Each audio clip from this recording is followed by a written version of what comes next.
as you may have guessed from the intro, this is going to be my first Halloween look, and already popped some little kind of fake tattoos on just to get the kind of Cleopatra vibe going. So I'm just going to start by priming my skin, and I'm using my MAC Prep and Prime primer just to kind of add some moisture, some glow, and I'm basically popping that mostly in my T-zone. And then using my IT Cosmetics complexion brush and my Nars Radiant Longwear foundation, I'm just popping this on. When you're doing, like, if you're going out for Halloween or whatever, you want a foundation that's going to last a really long time. So if you don't have to use any like cream paints and stuff, a long lasting foundation like this is really, really handy to have. So I'm just blending that out and then making sure it looks really flawless by going over with my damp beauty blender as well. And then just to warm up my face, because we want to look like an Egyptian goddess, you know. So I'm first just contouring the shit out of my face with my Anastasia Mink foundation stick and my beautiful bronze concealer from LA Girl. The combination of the two just creates like the perfect kind of cream contour shade, because the bronze concealer gives you like a little bit of warmth, whereas the Mink foundation stick gives you that kind of cool tone shadow effect. So I'm just popping that in all of the usual areas, but I do go a little bit heavier kind of around my chin, because I just want to make it look a little bit more kind of defined. And I'm just blending that out with this e.l.f. Cosmetics brush. I'm obsessed with this. It blends out so quickly and it's so good. And then for my nose contour, I do just use a little mini one just to help blend that out. For concealer, I'm diving into the new Huda Beauty Overachiever concealer. I have used this a couple times already and I'm literally obsessed with it. Like, I swear, like, I still do crease because I have under eye wrinkles and you kind of can't avoid it, but it definitely doesn't crease as much, and the coverage is insane and it's really, really long lasting. So I'm just blending that out with the brush, like the matching Huda Beauty brush that goes with the concealer, and just kind of blending that out in all of the usual areas. I am making my under eyes quite bright because I just want it to be more of a dramatic look. And then I'm going to set using my Huda Beauty Easy Bake Powder in the shade Pound Cake. And I first just, you know, using the brush that goes with it, I just go in and set. But as you'll see in a minute, I do just bake underneath my eyes because I'm doing my eye makeup, which is pretty dramatic after I've done my base. And this just makes sure that if there is any fallout, I don't think there was actually in this look, but you know, if you're worried about fallout, this will make sure that it catches it, and then you can just kind of wipe it away. So we're looking cute already. So now I'm going to move straight onto the eyes, and I'm dipping into the turquoise shade in the Juvias Place Zulu palette. This palette is unreal, like so pigmented, and I'm just using a little kind of defined blending brush. And I wanted to go for the kind of Elizabeth Taylor kind of Cleopatra vibe eyeshadow, where you've got the kind of blue and then gold. So for the lid, I am just cutting it out with a bit of concealer. I just used the same Huda Beauty concealer we used earlier and a MAC 242 brush. And then I go in with a little kind of angled definer brush, and I pick up more of that turquoise shade and just really define that line because we want it to just be really, really dramatic. And then for the lid shade, I'm dipping into my Huda Beauty Topaz Obsessions palette and picking up that gold shade, Is This Not Unreal? And this is with like no fix plus, nothing. It's just straight onto the lid, using a little definer brush and making sure to really keep that line nice and crisp.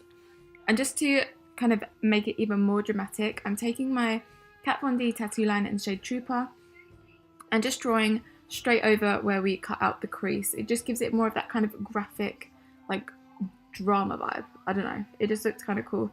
And then I also went in, this was with a different liner, this was with my NYX black liquid liner, because it's just super kind of dark and matte black. And I do quite a dramatic wing actually, and kind of connect it to the outer portion of the cut crease.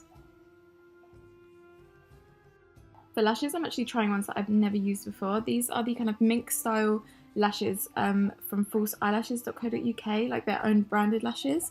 And they were kind enough to send these to me, and they are so good.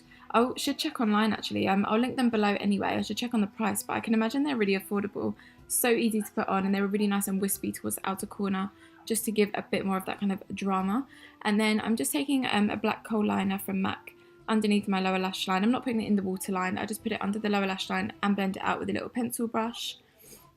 And then just to add this little kind of accent thing at the bottom, I don't know, I saw a couple Pinterest pictures and it had this on and it looked really cool. I just used the same Kat Von D liner. And then we really need to bronze up my face because I look so pale. And obviously we want to be like an Egyptian goddess, so you got to be super bronzy.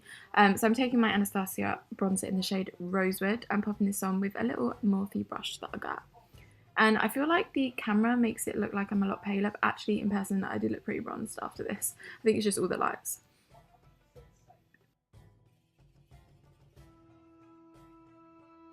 Now, whether or not Cleopatra had access to highlight, I've got the Cleopatra's Kiss highlight palette from Sleek Makeup, which is actually pretty fitting. So I'm just taking my Anastasia A23 brush and popping on the gold shade in that palette. This highlight shade is unreal. And I mean, I want my Cleopatra to be glowing, so I'm going to put it in all the areas that I normally do. And just, you know, don't be shy, just chuck a load of it on. I chuck it in that inner corners as well, just for a little pop. And then I just want to add a little bit of blush, just to kind of bring my face to life a little bit more. I feel like it brings everything together. This is the Jouer Adore Blush Duo, and I'm obsessed with it. So I pop it on with my little Bobbi Brown sheer powder brush, and I put like a fair amount of this on because it's more of like a peachy kind of bronzy shade, which goes really well with the look. And then I just pop on a bit of mascara on the bottom lashes just to finish off the eyes. Then for lip, I just outline with Subculture Lip Pencil from MAC because it's like so nude that you can barely tell that I even have it on. I just wanted it to define my lips a little bit because as you'll see in a minute, I do go in with like a gold shade on the top of my lip. So I go back into the Cleopatra's Kiss palette and there's a little cream gold shade, and using a little shader brush, I pop this just on the top lip, and then I go in with my Kat Von D tattoo liner and outline this little kind of black accent in the middle, and I go over with a bit of black paint just to make sure that it's really kind of vibrant and really dark. And to finish it up, I just draw two little gold lines down the side. And then that is this look complete. It was super quick and easy actually. You don't need to buy any extras really, apart from maybe a headpiece and some fake tattoos. But apart from that, it's pretty much a regular makeup look, just with some cool little aspects added in. So if you did like the video, please make sure to hit that like button and subscribe if you haven't already. I make a video every single week, and obviously another Halloween one will be coming next week, which I'm really excited about. But apart from that, I'll speak to you guys in the next one. Bye.